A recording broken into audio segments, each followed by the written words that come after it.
प्यारे दोस्तों, आज की वीडियो में हमने आपको एक नकाबपोश लड़की की कहानी बताई है। रमज़ान शरीफ के महीने इफ्तार के वक्त एक नकाबपोश लड़की खाना मांगने एक लड़के के दरवाजे पर जाती है और कहती है, मुझे खाना दे दो, मेरे बच्चे 2 दिन से भूखे हैं। अगर तुम मुझे खाना दोगे तो देखना कल तुम्हारी जिंदगी बदल जाएगी। तो दोस्तों, ये सुनकर लड़के ने उसके साथ क्या किया और अगले दिन लड़के के साथ क्या हुआ, आगे हम आपको वीडियो में बताएंगे। आप इस वीडियो को आखिर तक जरूर देखें।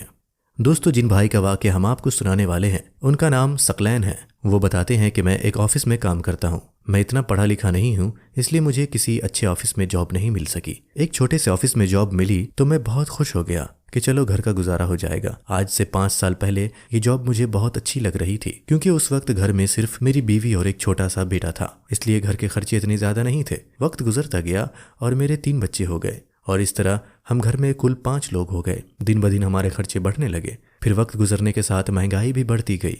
बच्चे बड़े हुए तो उन्हें स्कूल में दाखिला करवाना पड़ा। उस स्कूल की फीस भी कम नहीं थी। ऐसे में मुझे ऑफिस से जो तनख्वाह मिलती थी वो तो महीने के शुरू में ही खत्म हो जाती थी और बाकी का महीना मुझे उधार लेकर गुजारना पड़ता था। मेरी बीवी मुझसे कहती थी कि तुम अपने ऑफिस के मालिक से बात करो ताकि वो तुम्हारी तनख्वाह बढ़ा दे, क्योंकि इतने पैसों से अब हमारा गुजारा नहीं होता। हमारे बच्चे बड़े हो रहे हैं, कल को उनके खर्चे और बढ़ जाएंगे। बीवी की बात सुनकर मैं परेशान हो जाता था, क्योंकि मैं ऑफिस के मालिक से कई बार इस सिलसिले में बात कर चुका था, लेकिन वो तो हर बार मेरी बात सुनकर यही कहता था कि देखो सकलैन, मैं जानता हूँ कि तुम्हारी तनख्वाह कम है, लेकिन मैं क्या करूँ, क्योंकि ऑफिस में इतना काम नहीं होता और अगर होता भी है तो तुमसे बड़े ऑफिसर वो काम कर लेते हैं, इसलिए इसी तनख्वाह में गुजारा करो। अपने ऑफिस के मालिक की बात सुनकर मैं खामोश हो जाता था, क्योंकि ऑफिस में बहुत कम काम था और अगर इत्तेफाक से काम आ जाता तो मुझसे बड़े ऑफिसर वो काम ले जाते थे। मैंने ये बात कई बार अपनी बीवी को समझाने की कोशिश की, लेकिन वो तो हर बार एक ही बात कहती कि तुम ये जॉब छोड़कर किसी दूसरे ऑफिस में जॉब कर लो। बीवी की बात सुनकर मैं तप जाता था।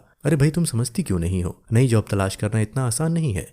ये सुनकर मेरी बीवी भी गुस्से में आ जाती और कहती, पिछले कई सालों से तुम इसी तनख्वाह पर काम कर रहे हो और तुम्हारा मालिक तुम्हें इसी तनख्वाह पर काम दे रहा है। मुझे तो लगता है तुम्हारे ऑफिस के मालिक की नीयत में खोट है, वो तुम्हारी तनख्वाह बढ़ाना ही नहीं चाहता। लेकिन मैं तुम्हें बता दूं कि मैं इस तनख्वाह में गुजारा नहीं कर सकती। सकलैन कहता है। बीवी की धमकी सुनकर मैं घर से बाहर निकल आता और सोचता कि शायद मेरी बीवी की बात ठीक है, लेकिन अगर मेरे ऑफिस के मालिक की नीयत ख़राब है तो मैं क्या कर सकता हूँ? अगर मैं ये ऑफिस छोड़ दूँ तो मुझे एक नई जॉब कौन देगा? यही सोचकर मैं सब कुछ बर्दाश्त कर लेता था। बीवी भी मुझसे और बच्चों से बहुत प्यार करती थी, इसलिए 2-4 दिन गुस्सा करके खुद ही चुप हो जाती थी। खैर, मोहब्बत तो मुझे भी अपने बीवी बच्चों से बहुत थी। वक्त गुजरता गया और मेरे हालात जैसे थे वैसे ही रहे। वक्त के साथ साथ चीज़ों की कीमत भी बढ़ने लगी। ऐसे में हर आदमी परेशान था, क्योंकि तनख्वाह कम थी और खर्चे ज़्यादा थे। इसलिए मैंने भी इसी तनख्वाह में सब्र और शुक्र किया। मेरे कई दोस्त ऐसे थे जो बेरोजगारी के हाथों तंग थे। मैं अल्लाह की नाशुक्री कैसे करता, क्योंकि मेरे पास तो जॉब भी थी और मेरे बच्चे दूसरे लोगों के बच्चों की तरह भूखे नहीं सोते थे।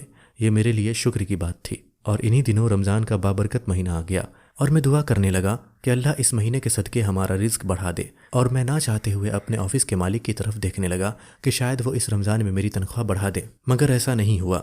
मैं मगरिब की अजान से आधे घंटे पहले घर आ जाता था। वैसे भी घर में जल्दी आकर मैं क्या करता, बीवी तो हर वक्त जली कटी सुनाती रहती थी और बच्चे अपनी मासूमियत में मुझे कहते कि अब्बू, मुझे अपने दोस्त की तरह अच्छे वाले जूते लेने हैं। मैं उसे प्यार से बहला लेता था और कहता कि तुम बस दुआ करो कि तुम्हारे अब्बू के पास बहुत सारे पैसे आ जाएं, फिर मैं हर फरमाइश पूरी करूंगा। ये सुनकर मेरा बेटा खुशी खुशी खेलने लग जाता। मेरी बेटी ये देखकर मेरे पास आकर बैठ जाती और मुझसे कहती, अब्बू, मुझे भी ईद पर भैया की तरह नए जूते लेकर देना। बेटी की फरमाइश सुनकर मैं हंस पड़ता था। बच्चे भी कितने मासूम होते हैं, उन्हें यह एहसास भी नहीं होता कि बड़े होने पर कई मुश्किलात हमारे साथ चिपक जाती है। जैसे जैसे ईद करीब आती जा रही थी, बच्चों की फरमाइशें भी बढ़ती जा रही थी। मैं घर आता तो बच्चे मुझे घेर कर बैठ जाते और रोज किसी नई चीज का मुतालबा करते। एक दिन मैं काम से थका हारा घर आया तो अभी इफ्तारी में 20 मिनट बाकी थे। बच्चे अंदर खेल रहे थे, जबकि मेरी बीवी इफ्तारी के लिए जूस बना रही थी। मैं चुपचाप चारपाई पर जाकर लेट गया। मुझे ख्याल आया कि ईद आने वाली है और अभी तक मैंने किसी के लिए कुछ भी नहीं खरीदा है, क्योंकि पिछले महीने की तनख्वाह से तो मैं घर का सामान ले आया था। अब मुझे तनख्वाह ईद के बाद मिलनी थी, तो यकीनन ना तो मैं बच्चों के लिए कुछ खरीद पाता और ना ही अपनी बीवी के लिए कुछ खरीद पाता। चलो, मैं खुद तो पुराना सूट पहन लूंगा, लेकिन बीवी बच्चों का क्या कसूर था कि मैं उन्हें ईद के दिन भी कुछ नया ना दिला सकूं। मैं दिल में दुआ करने लगा कि अल्लाह करे मेरे ऑफिस के मालिक को हम गरीबों का कुछ एहसास हो जाए और वो हमें कुछ तनख्वाह एडवांस दे दे, ताकि मैं अपने बच्चों के लिए कुछ तो खरीद सकूं। अभी मैं ये सोच ही रहा था कि अचानक दरवाजे पर दस्तक हुई। मेरी बीवी ने जूस बनाते हुए मेरी तरफ देखा। मैं पैरों में जूते डालकर चारपाई से उठा और दरवाजे पर आ गया और सोचने लगा कि इस वक्त कौन हो सकता है, क्योंकि हमारी इफ्तारी में वक्त कम ही बचा था। खैर, जब मैंने दरवाज़ा खोला तो मुझे हैरत का एक झटका लगा, क्योंकि सामने एक नकाब पोश लड़की खड़ी थी। उसे देखकर मैं हक्का बक्का रह गया और सोचने लगा, ये लड़की इस वक्त मेरे दरवाजे पर खड़ी क्या कर रही है और उसे मुझसे क्या काम है। लड़की ने मेरी हैरानी देखी तो वो शर्मिंदा रह गई और उसने मुझसे डरते हुए कहा, साहब जी, इस वक्त आपके घर आने के लिए माफ़ी चाहती हूँ। मैं क्या करूँ, क्योंकि मैं बहुत मजबूर हूँ और यही मजबूरी मुझे आपकी दहलीज पर ले आई है। ये कहकर वो रोने लगी। मुझे समझ नहीं आ रहा था कि वो मेरे घर क्यों आई है। उस नकाब पोश लड़की ने मेरे चेहरे पर यह सवाल लिखा हुआ देखा तो रोते रोते कहने लगी, साहब जी, 2 दिन से मेरे बच्चों ने कुछ नहीं खाया। इस वक्त अगर आपके घर में कुछ है तो मुझे दे दो और देखना कल आपकी ज़िंदगी बदल जाएगी। ये सुनकर मैं हैरान रह गया, क्योंकि मैं तो खुद एक गरीब इंसान था। इस मोहल्ले में कई ऐसे अमीर लोग थे जो इस बेसहारा लड़की की मदद कर सकते थे। यही बात मैंने उस लड़की से कही तो वो कहने लगी, मैं बहुत मजबूर थी, इसीलिए मैं बहुत सारे घरों में गई, लेकिन किसी ने भी मेरी बात का एतबार नहीं किया, इसीलिए मैं आपके दरवाजे पर आ गई। सकलैन कहता है, उस लड़की की बात पर एतबार तो मुझे भी नहीं आ रहा था, लेकिन मैंने सोचा कि बेचारी पर्दादार लड़की है, शाम के वक्त कहाँ जाएगी, ऊपर से इसके बच्चे भी भूखे हैं। मैंने उसे दरवाजे पर रुकने को कहा और फिर बीवी के पास आकर उसे सारी बात बताई। बीवी तो मेरी बात सुनकर भड़क उठी और कहने लगी, अगर हमने सारा खाना ऐसे दे दिया तो हम क्या खाएंगे। मैंने उसकी ये बात सुनी तो बीवी से कहा, बच्चों के लिए थोड़ा सा रख लो, बाकी का सारा खाना उस लड़की को दे देते हैं। मुझे तो बेचारी मजबूर लग रही है, फिर पर्दे की हालत में और कहाँ जाएगी। शाम का वक्त है, बाहर 100 तरह के आवारा लोग होते हैं। ये सुनकर मेरी बीवी कुछ नरम पड़ गई और उसने सारा खाना अलग अलग शॉपर में डाल दिया। मैंने वो सारा सामान जो कि मेरी बीवी ने इफ्तारी के लिए बनाया था उस नकाब पोश लड़की को दे दिया। ये देखकर लड़की बहुत खुश हुई और खुशी के मारे वो लड़की रोने लगी। मैंने उससे कहा, माफ़ करना बहन, हमारे घर में बस यही खाना पका था। मैं भी कोई अमीर आदमी नहीं हूँ, गरीब बंदा हूँ और मामूली सी तनख्वाह में हम 5 लोग बड़ी मुश्किल से गुजारा कर रहे हैं। तुम बस हमारे लिए दुआ कर देना।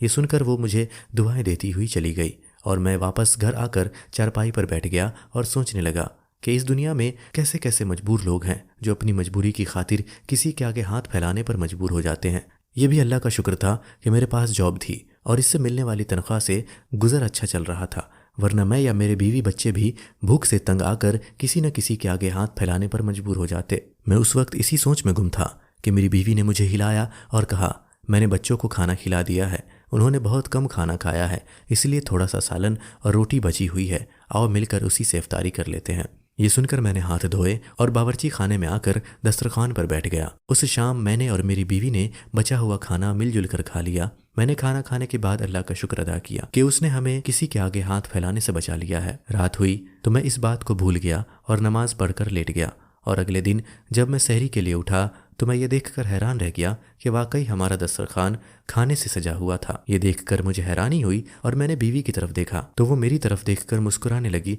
और कहा, आपके ऑफिस का एक बंदा देकर गया है और उसने कहा कि ये ऑफिस के मालिक की तरफ से है और आज शाम की इफ्तारी भी ऑफिस की तरफ से होगी। ये देखकर मैं हक्का बक्का रह गया। मेरे ऑफिस के कंजूस मालिक को रातों रात ये क्या हो गया था। खैर, ये तो मुझे ऑफिस जाकर ही पता चलना था कि मेरे ऑफिस का मालिक मुझ पर इतना मेहरबान क्यों हो रहा है। उस दिन मैंने खूब पेट भर कर खाना खाया और नमाज पढ़कर अल्लाह से दुआ की, या अल्लाह इसी तरह मेरी तनख्वाह भी बढ़ जाए और मैं अपने बच्चों की हर फरमाइश पूरी कर सकूं। उस दिन मैं ऑफिस गया तो मुझे वहाँ का माहौल बहुत बदला बदला सा लग रहा था। मैंने ये बात किसी से नहीं की और मैं सीधा ऑफिस के मालिक के कमरे में चला गया ताकि सुबह वाली सहरी के लिए उसका शुक्रिया अदा कर सकूँ। मगर ये देखकर मेरी आंखें फटी की फटी रह गई, क्योंकि सामने मालिक की कुर्सी पर एक लड़की बैठी हुई थी। उसने मुझे अंदर आते हुए देखा तो मुस्कुराकर कहने लगी, आपको उस खाने के लिए शुक्रिया अदा करने की कोई ज़रूरत नहीं है सकलैन साहब, क्योंकि ये तो हमारा फ़र्ज़ था। ये बात सुनकर मैं उलझ गया। मेरी उलझन देखी तो कहने लगी, ये मेरे वालिद का ऑफिस है और वालिद के इंतकाल के बाद मैंने इसे वालिद के दोस्त के हवाले कर दिया था, लेकिन दिन ब दिन मुझे वालिद के दोस्त की शिकायतें आने लगी कि ये वर्कर के साथ बहुत बुरा सलूक करते हैं और उनकी तनख्वाह कई सालों से रोक रखी है। बस यही देखने के लिए मैं यहाँ आई और काम करने वाले वर्कर से रूप बदल कर मिली ताकि उन्हें शक न हो। ये सुनकर मैं हैरान परेशान रह गया।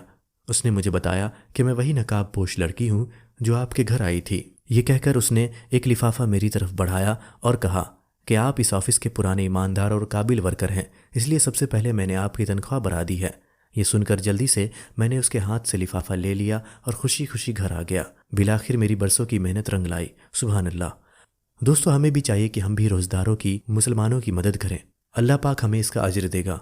आज की वीडियो को यहीं पर ख़त्म करते हैं। ये वीडियो आपको कैसी लगी कमेंट बॉक्स में लिखकर अपनी राय ज़रूर दीजिएगा। अगर आपने अभी तक हमारे चैनल को सब्सक्राइब नहीं किया तो चैनल को सब्सक्राइब कर ले। मिलते हैं आपसे किसी और वीडियो में, तब तक के लिए अल्लाह हाफिज़।